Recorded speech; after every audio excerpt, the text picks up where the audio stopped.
Well, the family says instead of a quick and courteous professional traffic stop, they say they feel like the teen was instead questioned and treated like a criminal from the start.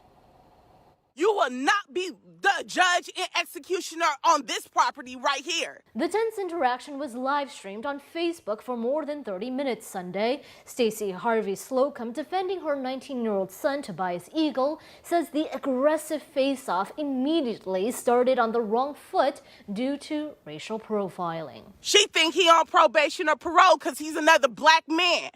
Eagle says he complied with Elk Grove Police officer Misty Johnson handing over his license, registration, and insurance. He says this was his first encounter ever with police and that he feared for his life. And I want to reach for my brow to wipe out the sweat, but if I did that, he would probably take that as an aggressive act, oh, he's probably reaching for something. And that was my whole thing, so I just stood there. The officer instead called for backup, saying Harvey Slocum was being violent. But she says she feared her son could become a hashtag. If he ran a stop sign, that's what you're saying, we will happily take the ticket. But I will not allow my son to stand here in front of you with your hand on your gun. Harvey Slocum says she understands the importance of police, but did not like the officer's aggressive attitude or thin blue line bandana, calling it a signal of toxic police culture and a symbol used in opposition to the Black Lives Matter movement. The officer is still out here patrolling our neighborhood with a loaded gun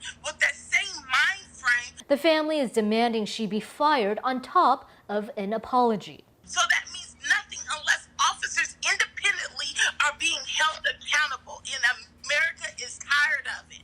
The Elk Grove Police Department says the police chief has been in touch with the family. A meeting between the two parties was in the works, but the family says that process stopped once they decided to file a formal complaint.